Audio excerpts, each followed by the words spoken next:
Buenos días, hermanos. Volvemos al libro de Zacarías después de una semana de vacaciones.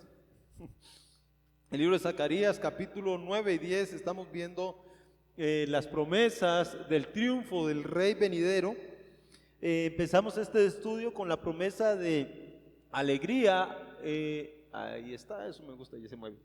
De alegría, donde la promesa es esta: regocíjate, oh Sión, da voces de júbilo, hijo de Jerusalén, tu rey viene a ti, justo, dotado de salvación, humilde, montado en un asno.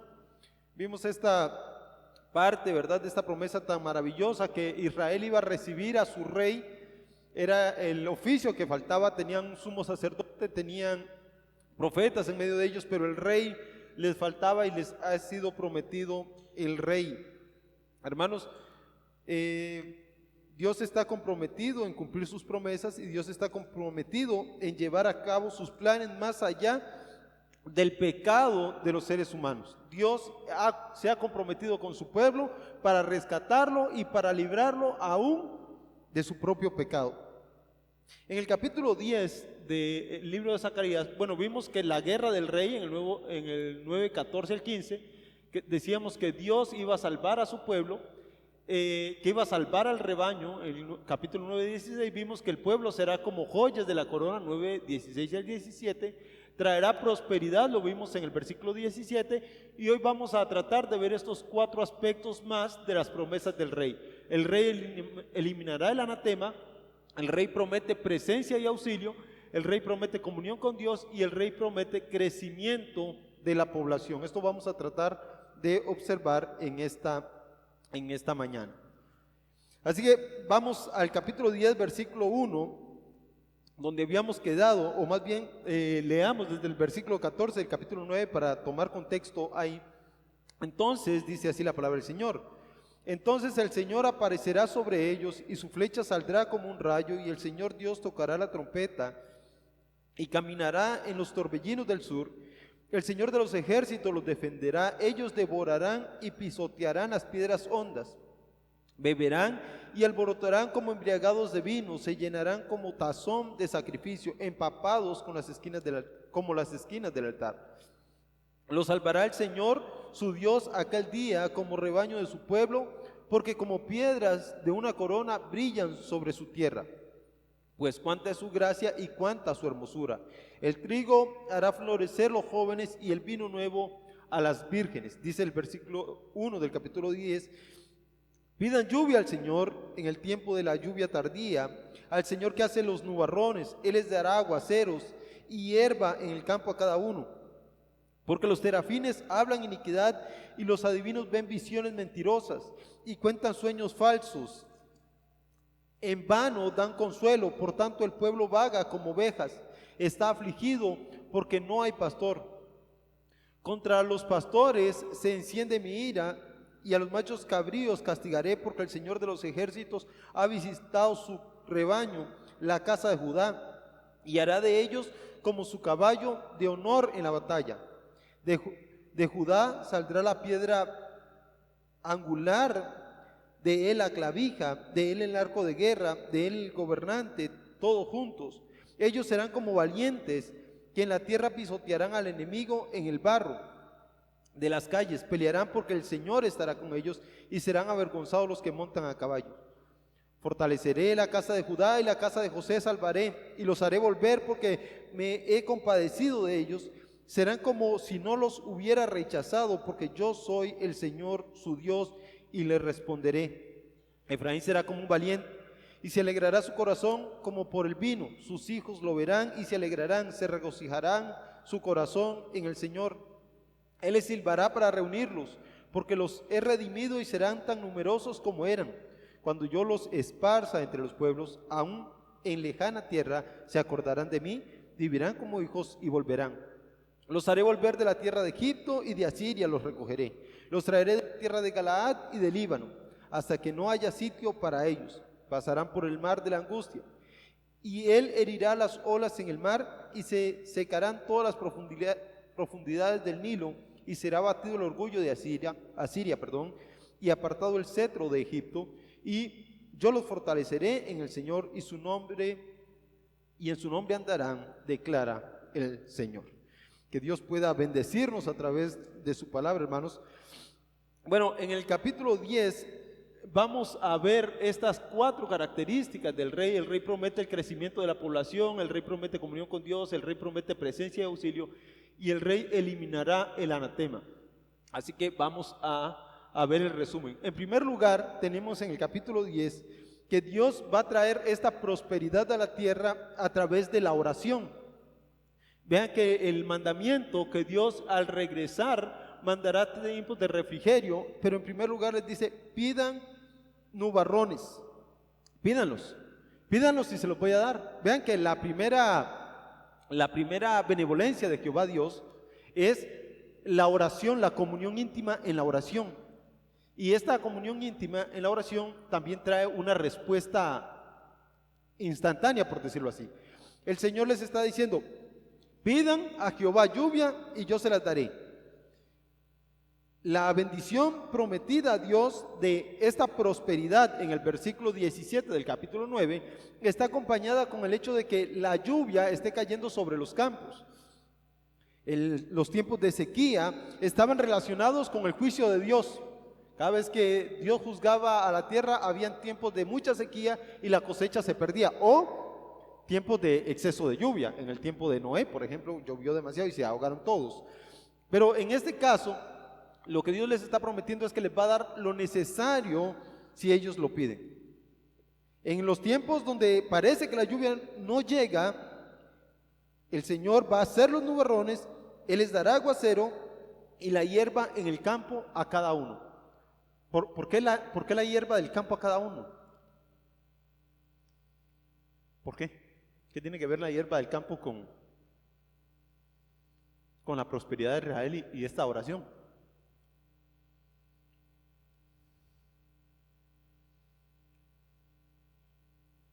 A ver, ¿a alguien se le ocurre alguna idea? Para el rebaño en las ovejas. Parte de la prosperidad que Dios les va a dar al traer la lluvia sobre la tierra es esto, darle pasto a los ganados. La prosperidad no solamente va a ser para los jóvenes, sino que la lluvia va a convertir el desierto en un lugar próspero aún para los ganados, para las cosechas y para los ganados. Esta es la promesa que Dios le está haciendo a su pueblo. Ahora, aquí hay una expresión que nos puede perder en el camino, y esta es la situación que nos puede perder. La razón por la que hay esta lluvia tardía, o que todavía hay en la tierra esta aridez, es la siguiente: porque todavía los terafines hablan iniquidad. Vea que la expresión porque los terafines hablan iniquidad parece estar ligada al hecho de que todavía no haya la suficiente prosperidad que Dios ha prometido a su pueblo. En el versículo 9 del capítulo 9 es: regocíjate, oh Israel, porque tu rey viene a futuro, tu rey vendrá. En el capítulo 10, versículo 1 es: mira, pidan lluvia y yo les voy a dar. Va a haber ese tiempo de prosperidad, y ahora no la tienen porque estos terafines, estos falsos maestros, siguen hablando iniquidad.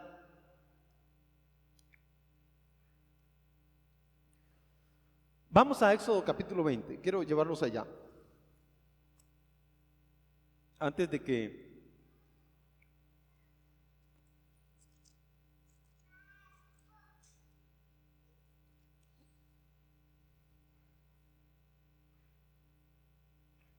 vamos a ver a alguien que me lea del versículo 1 hasta el versículo 6 de Éxodo 20.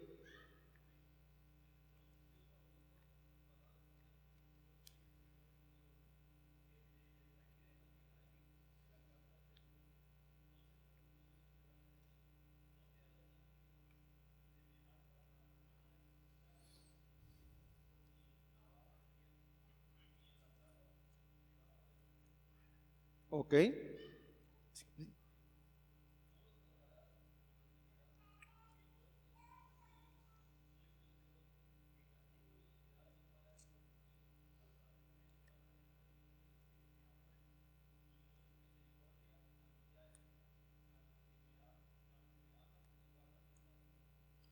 El mandamiento de Dios es no tener dioses ajenos, ¿verdad? No tener ídolos, no participar de la idolatría.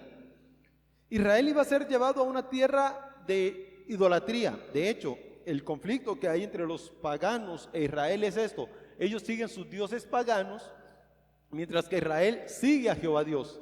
Y Dios les ha dicho a ellos: no hagan ídolos. Pero en Zacarías capítulo 10 versículo 2 vemos esto: los terafines hablan iniquidades, y los adivinos ven visiones mentirosas y cuentan sueños falsos. Y sobre todo, en vano dan consuelo. Por tanto, el pueblo vaga como ovejas, está afligido porque no hay pastor. Y el Señor les está diciendo: va a venir un tiempo donde esto se va a acabar, donde la prosperidad va a volver. Ahora están siendo arrastrados por este mal que hay en medio del pueblo. Vea Levíticos capítulo 26 conmigo. Vamos a leer, es todo el capítulo, hermanos, de Levíticos. Es un capítulo que se asemeja mucho a lo que estamos tratando de observar aquí. Así que vamos a leer algunos pasajes nada más. Voy a poner, bueno, aquí tengo un divisor. Levíticos 26.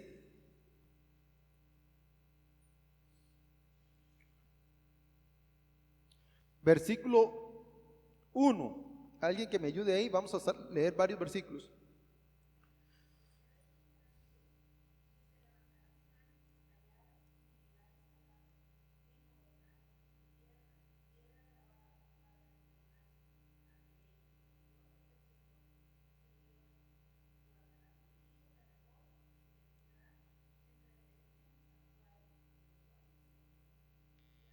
Hasta ahí, mi hermano.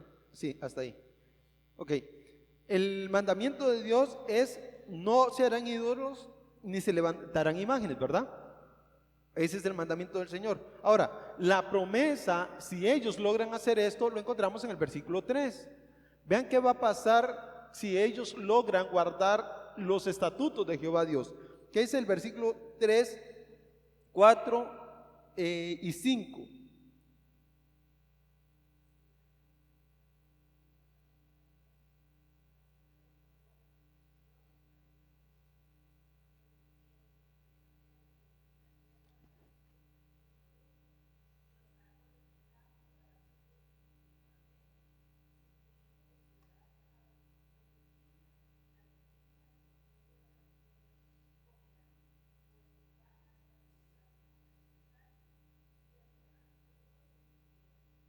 Ok, esto es la promesa de Dios. Si ustedes son fieles a mi pacto, yo los voy a prosperar, les voy a dar alimento, no les va a faltar, la lluvia va a estar ahí. Pero ahora el asunto es: ¿qué va a suceder con ustedes si ustedes no logran, no acatan el mandamiento? Vean el capítulo 14. Alguien que me ayude, por favor, otra persona que me ayude con el capítulo 26, versículo 14, 15 hasta el versículo 17.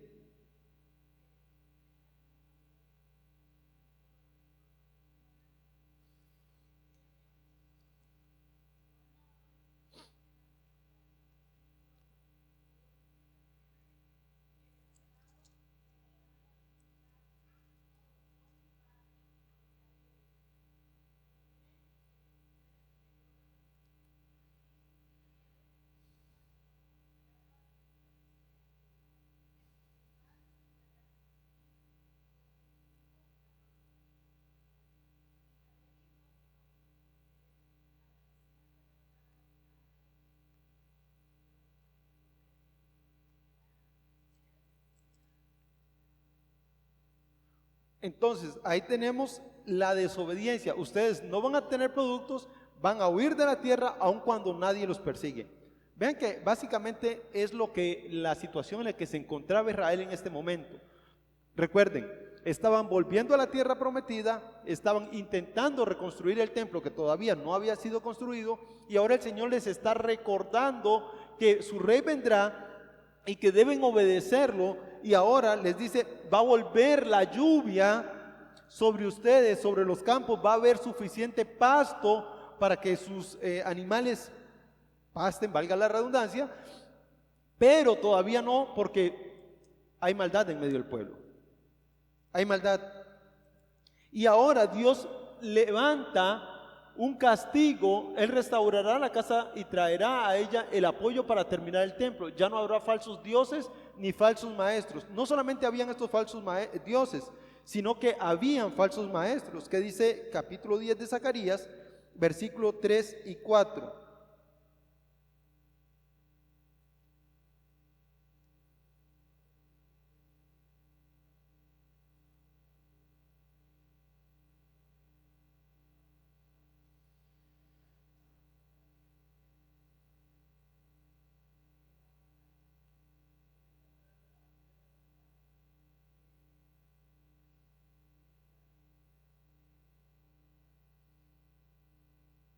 Todos juntos.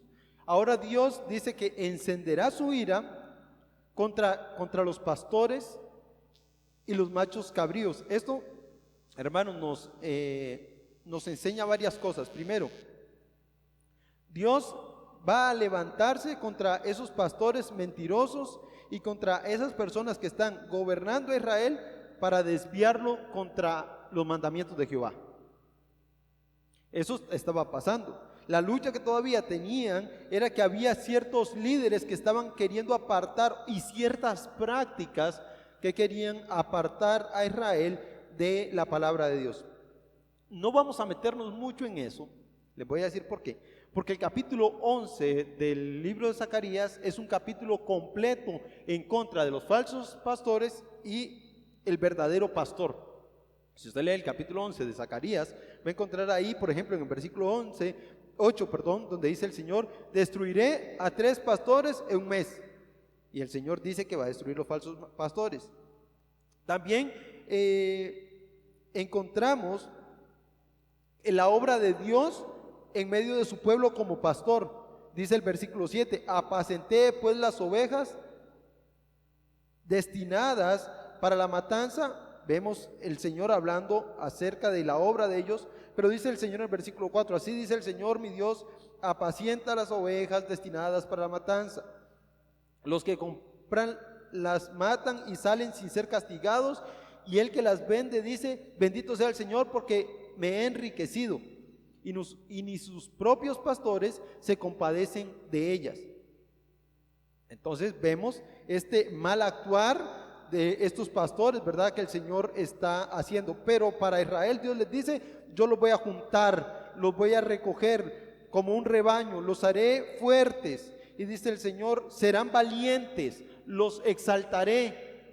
Nos dice aquí en el capítulo 10 de Zacarías. Entonces, si bien es cierto, el juicio de Dios está contra los falsos pastores, Dios se presenta a sí mismo como el pastor de Israel. Contra los pastores se enciende mi ira, y a los machos cabríos castigaré, porque el Señor de los ejércitos ha visitado a su rebaño. Esta expresión de visitar tiene la intención de llegar a un lugar para morar. Y lo que Dios está diciendo en este pasaje es lo siguiente: he vuelto a ustedes para tratarlos amistosamente. Tiene la intención de comisionar, poner a alguien a cargo. También busca quitar la falta de algo en ese lugar. Entonces la visitación del Señor es para poner las cosas en su lugar, básicamente. Y entonces Dios dice: yo voy a visitar la casa de Judá. No es una visitación de entrada por salida, sino es una visitación para morar permanentemente, para bendecir. Esa es la expresión que encontramos aquí. Y la vemos explicada cuando dice: y hará de ellos como su caballo de honor en la batalla. Ahora, pensemos un momento, hermanos. Ahora es un momento de analizar el texto. ¿Por qué Dios habría de visitar a su pueblo?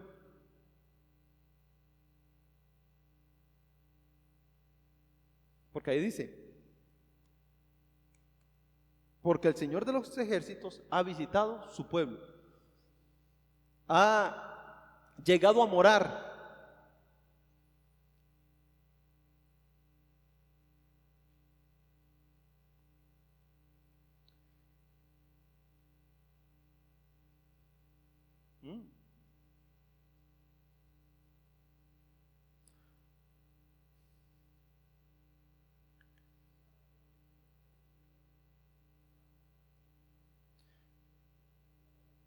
Sí, Él los traería de vuelta. Hermanos, vamos a hacer un ejercicio de estudio léxico con ustedes, para que ustedes vean lo que implica visitar. Vamos a hacer vamos a aprovechar que esto es una escuela dominical y vamos a hacer un estudio de lo que significa la palabra visitar. La palabra visitar se puede traducir como echar algo de menos. Eso significa echar algo de menos. En primer libro de Samuel, capítulo 20, versículo 6, encontramos esto. Se utiliza esta palabra de visitar o echar a alguien de menos. Pero también esta palabra visitar tiene el sentido de averiguar por el bienestar de alguien. Entonces, también lo encontramos en primer libro de Samuel, capítulo 17, versículo 18. Y la expresión, mira si tus hermanos están buenos, es la pregunta. Y estos 10 quesos de leche los llevarás al jefe de los 1000 y mira si tus hermanos están buenos. Ahí la expresión que se utiliza es visitar, ver si alguien está en buen estado. También la palabra visitar tiene la implicación de ocuparse de algo, es decir, ocuparse del bienestar o ocuparse de algo, de una tarea específica. Y esto lo encontramos, ese verbo lo encontramos en segundo libro de Reyes, capítulo 9, versículo 34. Entró luego, después que comió y bebió, y dijo: id ahora o ve a visitar a aquella maldita y sepultadla, pues es hija del rey. A esa id ahora es visítala, ocúpate de esto. Pero también visitar significa llamar a cuentas. Cuando Dios visita a su pueblo, es curiosamente, cuando Dios llama a cuentas a su pueblo. Esto lo encontramos en Jeremías capítulo 6, versículo 15. Se ha avergonzado de haber hecho abominación, ciertamente no se ha avergonzado, ni aún saben tener vergüenza. Por tanto, caerá entre los que caigan, cuando castigue, caerán, dice Jehová. Y la expresión ahí es: cuando los visite, caerán, dice Jehová. Entonces, la palabra visitar tiene la implicación de ocuparse de algo, de revisar si las cosas están bien, pero también tiene la implicación de llamar a cuentas. Todo esto Dios lo va a hacer con su pueblo. En primer lugar, lo va a visitar, o lo ha visitado, como ya hemos visto en todo el libro de Zacarías, para observar cómo está su pueblo. ¿Se acuerdan de la visión de los caballos entre los mirtos? Dios está ahí en el hueco, en el fango, ¿verdad? Vigilando a Israel, y los está acompañando y está viendo que estén bien, y ahí están los caballos.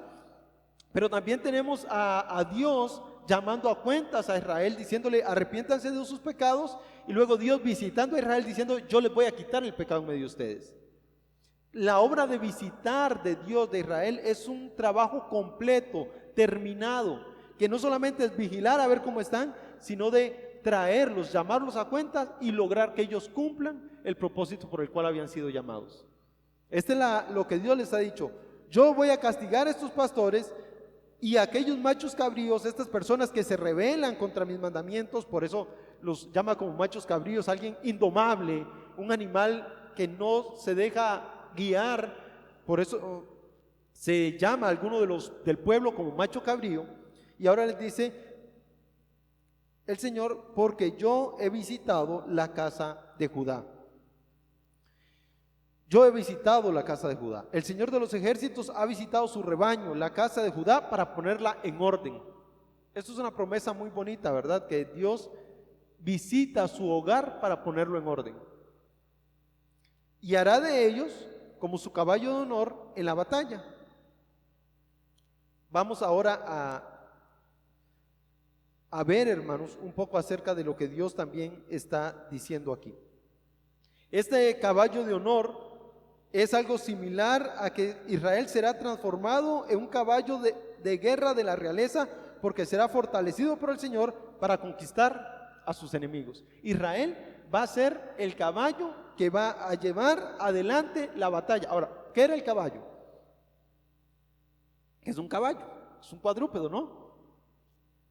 Pero ¿cuál era el labor del caballo en la guerra?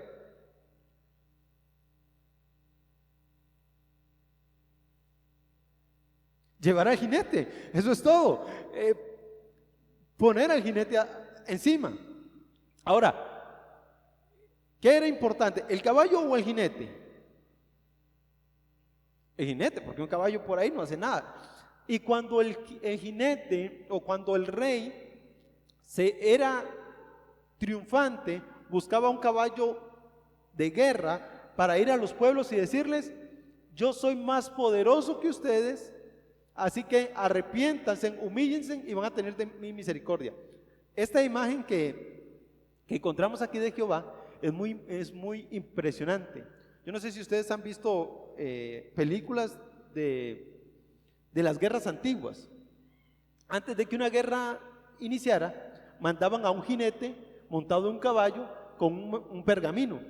Este era el caballo de guerra que le decían: oye, arrepiéntanse o viene guerra, ¿verdad? Y entonces el pueblo tenía dos opciones, es decir, nos arrepentimos, vamos a pagar tributos y paz para todos. Entonces deponían sus armas y ahora pagaban tributo al rey que había mandado a su mensajero. Cuando no hacían caso, entonces montaban guerra contra esa nación o contra ese pueblo, y una vez destruido, no era el general el que montaba en medio del pueblo, sino era el gobernante. El general iba detrás del gobernante y el gobernante iba en su caballo de guerra diciendo: he traído paz, he vencido y ahora la victoria es mía. Dios va a usar a Israel como ese caballo de honor, como el caballo de guerra, como el caballo que trae la majestad a las naciones, diciendo: el rey ha vuelto. En otras palabras, va a ser el conducto. Esa es la ilustración que Dios está haciendo. El conducto por el cual se va a mostrar el triunfo de Jehová sobre las naciones. Como el caballo del mensajero, Israel va a ser el conducto del mensaje por el cual todos los pueblos sabrán que Dios ha sido vencedor. Bueno, esa es, hermanos, en resumen, lo que nos dice el capítulo 10, versículo 1 al 4, acerca del que el rey eliminará el anatema. Vean que no va a ser de una manera tan fácil como pareciera, ¿verdad? Tiene que haber, el Señor va a tener que encender su ira contra los pastores y va a trabajar para luchar contra los que se oponen a su santo nombre. Bueno, ¿qué más encontramos aquí? El rey promete presencia y auxilio, les dará victoria sobre sus enemigos que pelearán de pie en las calles y montados en caballos. La ayuda divina será ilimitada, lo encontramos en el versículo 5. Ellos serán como valientes, que en la batalla pisotearán al enemigo en el barro de las calles, pelearán porque el Señor estará con ellos y serán avergonzados los que montan a caballo. Vean otra vez si encontramos la imagen del caballo, ¿verdad? La guerra se ha encarnizado contra Israel, se va a levantar contra Israel, pero dice ellos, Israel será como valientes y los va a pisotear. Ahora, ¿por qué van a ser como valientes? Porque el Señor estará con ellos.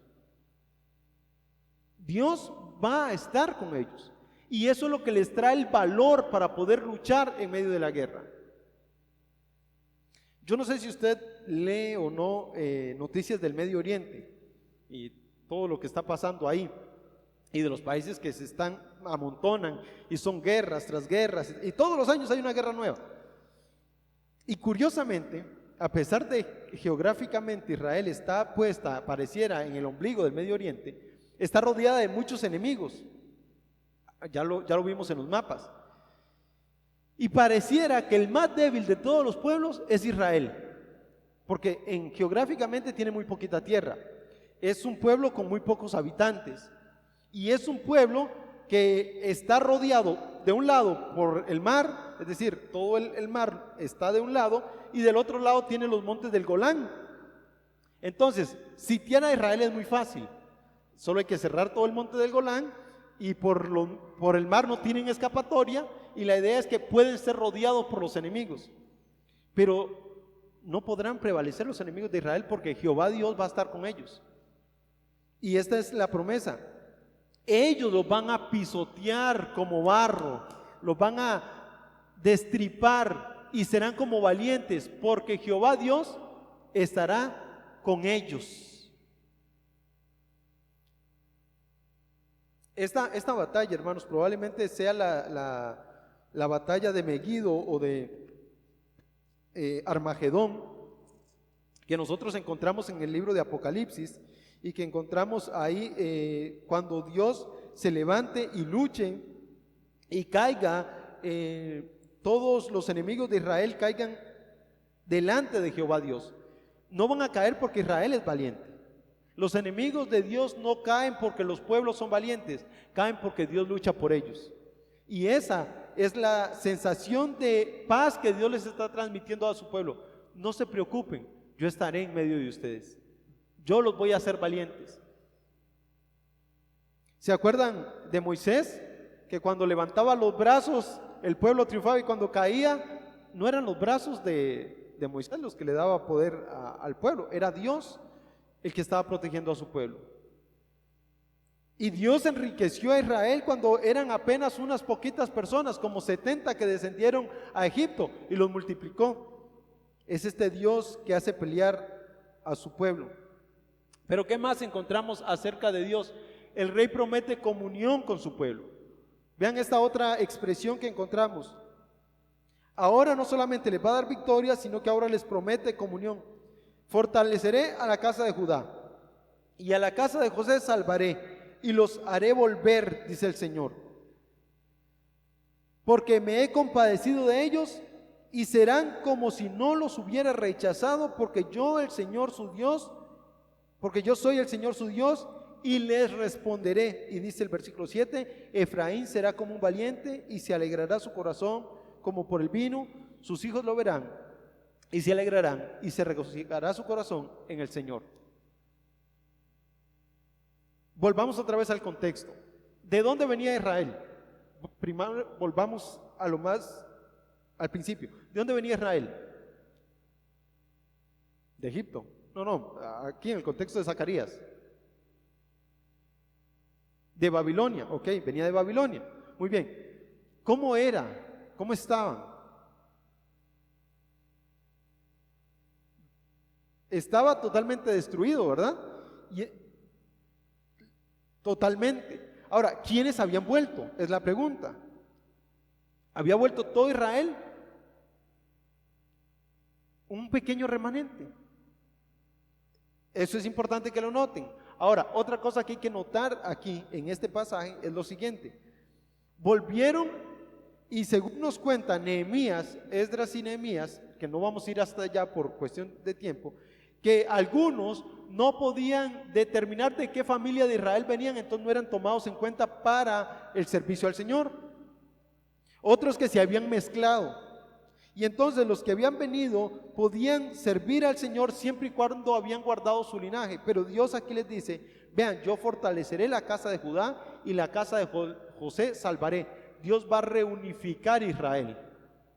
Todas las 12 tribus las va a reunificar. Ahora, hermanos, ¿cómo puede suceder esto? ¿Cómo Dios va a hacer esto?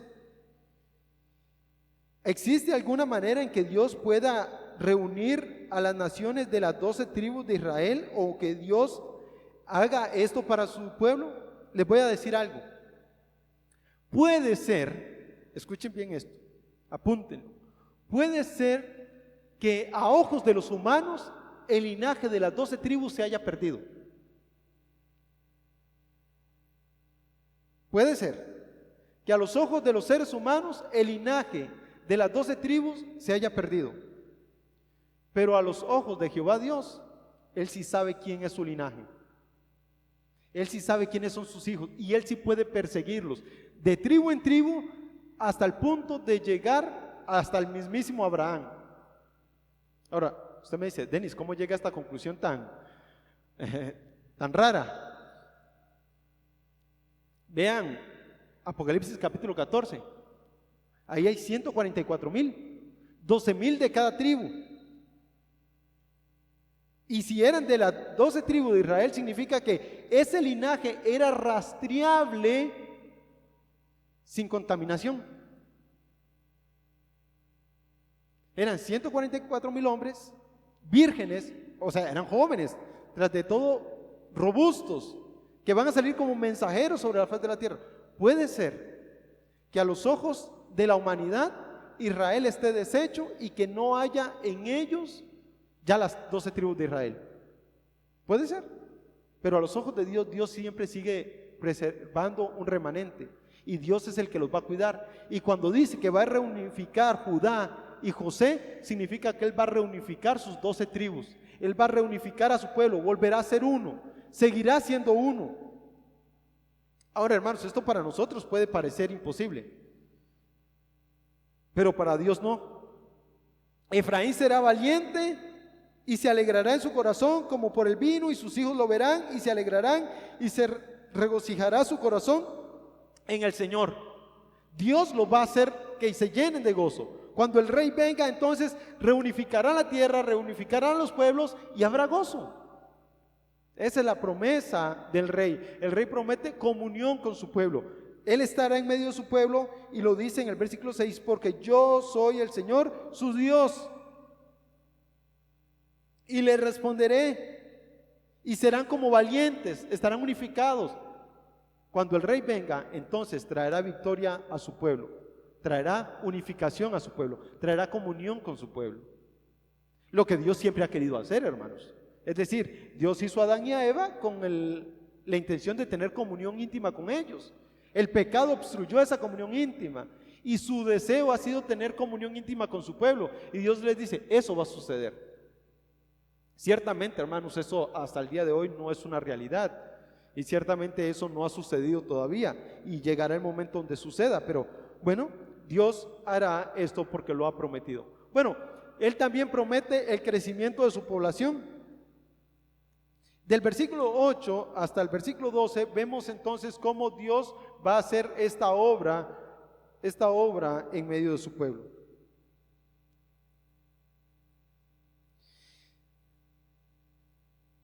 Y les silbaré para reunirlos porque los he redimido y serán tan numerosos como eran. Cuando yo los esparza entre los pueblos, a unas lejanas tierras se acordarán de mí y vivirán con sus hijos y volverán. Y los haré volver de la tierra de Egipto y de Asiria los recogeré y los traeré de la tierra de Galaad y de Libia hasta que no haya sitio para ellos. Pasarán por el mar de la angustia y Él herirá las olas en el mar y se secarán todas las profundidades del Nilo y será abatido el orgullo de Asiria y apartado el cetro de Egipto. Yo los fortaleceré en el Señor y en su nombre andarán, declara el Señor. Vean esta promesa, hermanos, no nos vamos a meter de lleno en la escatología en este pasaje porque este pasaje es bastante profundo y tendríamos que ver algunos pasajes de Daniel y otros de Apocalipsis para entender básicamente lo que Dios está diciendo si quisiéramos hacer un estudio escatológico acerca de este pasaje. Pero en términos absolutos Dios les está diciendo como ovejas, como pastor a ovejas, yo les silbaré y ustedes me seguirán.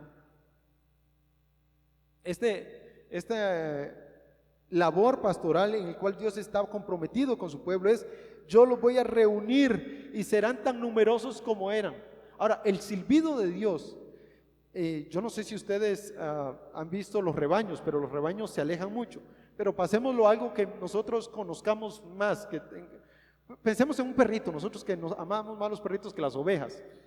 Y su perro puede estar lejos de su casa, usted puede estar muy lejos de él, y su perro conoce el silbido suyo, porque particularmente usted tiene un silbido para su perro.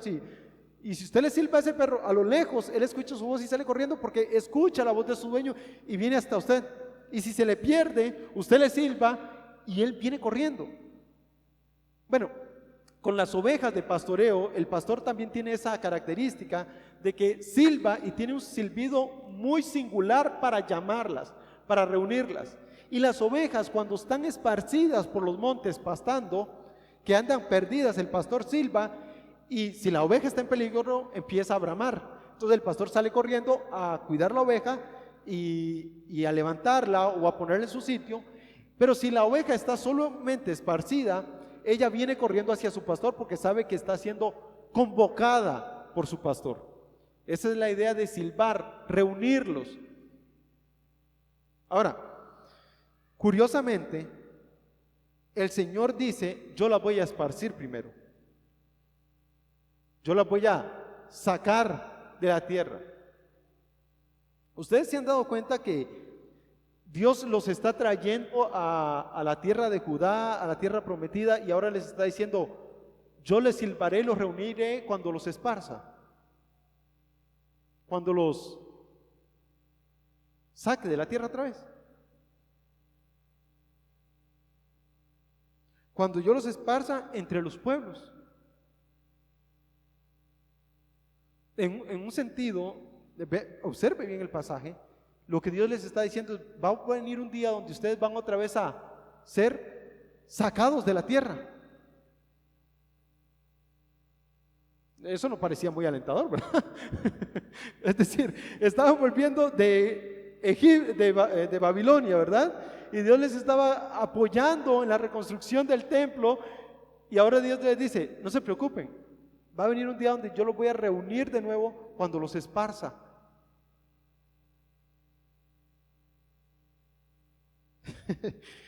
Esta expresión que Dios está haciendo es, Reina Valera lo traduce así: bien que los esparciré entre los pueblos, aún en lejanos países se acordarán de mí. O sea, yo los voy a sacar y los voy a esparcir antes por todo el mundo y los voy a traer de vuelta en el reino mesiánico. Esto lo vamos a ver esto lo dice Isaías capítulo 11, versículo 11 al 12. ¿Qué dice ahí ese pasaje? ¿Alguien que me ayude?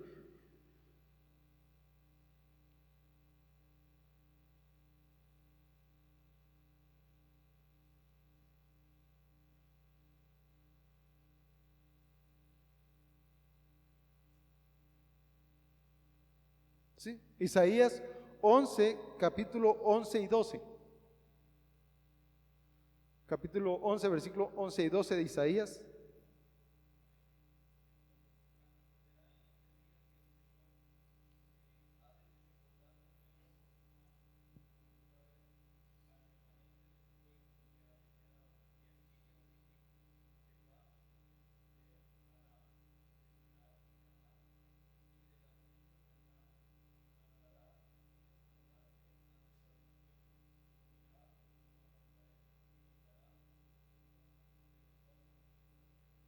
De los extremos de la tierra Dios restablecerá a él. ¿Lo ven? Y lo dice por segunda vez, es decir, ya ha empezado un espacio. Cuando Isaías está escribiendo va a empezar a esparcirlos y los va a reunir, pero por segunda vez lo va a volver a hacer. Y también lo encontramos en Isaías capítulo 49, versículo 20 al 22, ¿qué dice ahí?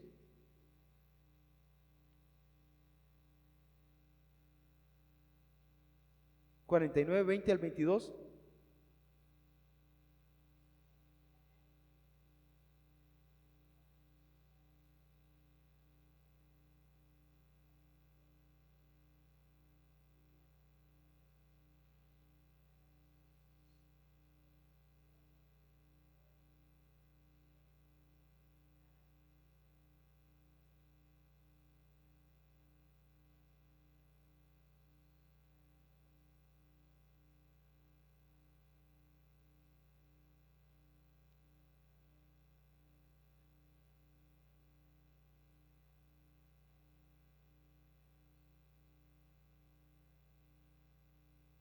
Ok, entonces Dios otra vez les dice esto. Ahora, vean que el silbido de Dios para reunir a su pueblo, Va a ser un llamado internacional.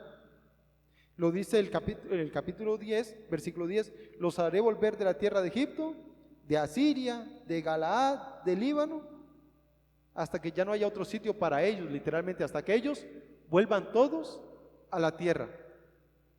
La otra expresión que encontramos aquí en el versículo 11 es que Dios va a eliminar cualquier obstrucción geográfica o cualquier cosa que impida que Él haga volver a su pueblo. Pasarán por el mar de la angustia, herirán las olas del mar y se secarán todas las profundidades del Nilo y será abatido el orgullo de Asiria y será apartado el cetro de Egipto. Yo los fortaleceré en el Señor y en su nombre andarán, declara el Señor. La promesa última de Dios a Israel es que todos caminarán en su santo nombre. Otra vez, todo el pueblo de Israel será el mensajero del Mesías en su reino eterno. Será juntado a todas las naciones. Ya no habrá más esparción. Vamos a alguien que me ayude a leer Ezequiel, es que estas lecturas son un poco largas, 37, 22 al 28, y si usted quiere apuntar otras lecturas en Ezequiel, puede leer todo el capítulo 36 y el capítulo 37, sería Ezequiel 37, 22 al 28.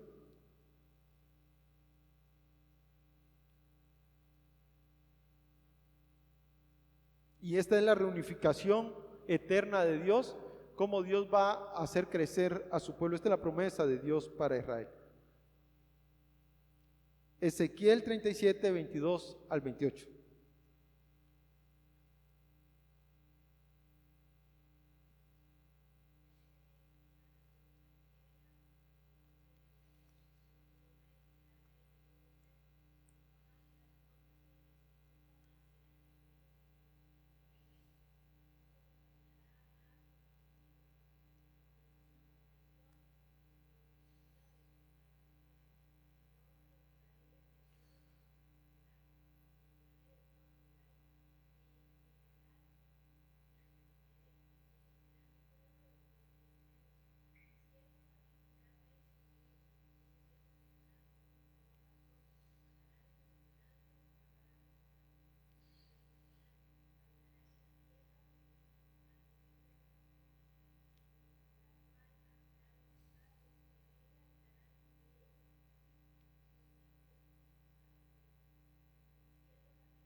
El 28.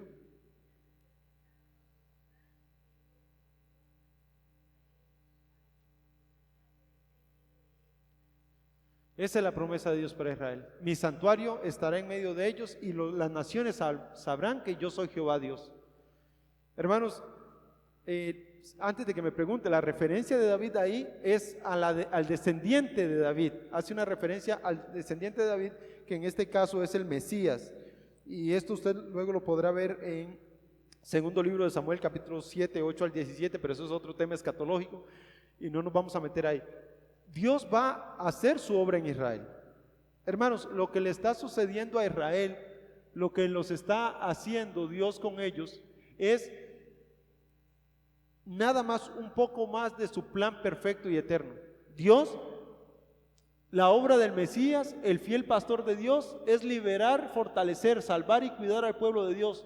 Su fidelidad quedó demostrada al traer de vuelta a Judá del exilio. Sin embargo, es significativo que este pasaje escrito después del exilio esté claramente orientado hacia el futuro. Dios les dice, ustedes hoy están viviendo las primicias de lo que significa volver a mi comunión, pero llegará el día donde todos volverán a mi comunión. Algunas cosas, hermanos, que podemos aplicar aquí a nuestras vidas. En primer lugar, a pesar de que hoy tenemos las promesas de Dios y disfrutamos de algunas de ellas, vendrán mejores, vendrá el cumplimiento eterno. Hoy nosotros tenemos las primicias de la comunión con Dios, es decir, el Espíritu Santo, la redención, a Jesucristo. pero llegará el día donde esto será consumado. Al igual que Israel tiene una promesa de presencia eterna con Dios, nosotros también la tenemos. Y la otra aplicación, hermanos, que nosotros tenemos que tener en cuenta es esta. No importa qué esté pasando en medio de las naciones, la palabra de Dios permanece para siempre y su promesa se va a mantener. Y esto es importante. Israel podía estar desesperada porque el templo no lograba construirse. Podía estar desesperada porque no veía el triunfo del rey.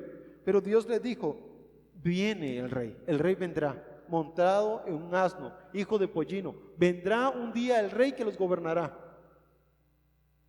La promesa de Dios es más fiel y es 100% verdadera a pesar de las circunstancias que nosotros estemos pasando. ¿Se acuerdan que cuando iniciamos el estudio de este pasaje y hablamos de geografía, yo les dije lo siguiente? Recuerden, Israel solo es parte de un plan eterno de Dios que va más allá de ellos. El plan de Dios no es Israel, el plan de Dios es Él mismo, su glorificación, su santo nombre, y ha tomado en cuenta a Israel para ponerlo en su plan eterno. Bueno, lo mismo con la iglesia. Nosotros somos parte del plan de glorificación del santo nombre de Dios, porque en el fondo, hermanos, según nos dice la Biblia, toda lengua tiene que confesar que Jesucristo es el Señor. Toda rodilla se doblegará y toda lengua confesará que Jesucristo es el Señor. Pero nos ha tomado en cuenta a nosotros para que hoy disfrutemos de promesas terrenales pensando en una promesa eterna. Solo somos un eslabón más en ese plan eterno. Tengamos paciencia y esperemos, a pesar de que vengan dificultades, a pesar de que vengan pleitos, a pesar de que vengan guerras, a pesar de que los enemigos se levanten y quieran destruir la iglesia, va a prevalecer porque Dios la ha sustentado. Israel solo es el reflejo del poder de Dios en la tierra. ¿Cuántas veces quisieron destruir a Israel? ¿Cuántas veces se han levantado contra él? Pero Dios la va a hacer prevalecer.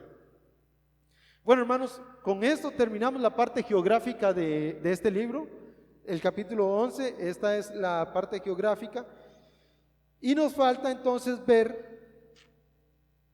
el capítulo 11 del libro de de Zacarías, que nos habla acerca de el juicio de Dios contra los pastores. Entonces ya salimos de lo geográfico a volver a lo particular, el juicio de Dios contra los pastores y la liberación eterna de Jerusalén. Todavía Jerusalén no ha sido libertada, recuerden esto, y la promesa de un Jesucristo venidero y la purificación eterna de Dios para Israel y el reino eterno de Dios en Israel y en todo el mundo. Eterno en Israel y universal en toda la tierra. Entonces ya salimos de lo geográfico, de los mapitas que tanto nos gustaron. Bueno, a mí me gustan un montón. Y de esa promesa terrenal para ahora volvernos otra vez a lo práctico, que es qué va a pasar ahora con los falsos pastores, qué va a pasar con el verdadero pastor cuando venga. Y entonces esa expresión muy linda de Dios, y me verán a mí el que traspasaron, y la promesa gloriosa del reino de Dios sobre Israel y sobre todas las naciones. Entonces, gracias a Dios ya salimos de la profecía geográfica, y solo una cosa más. ¿Qué pasó ahí? Se me fue.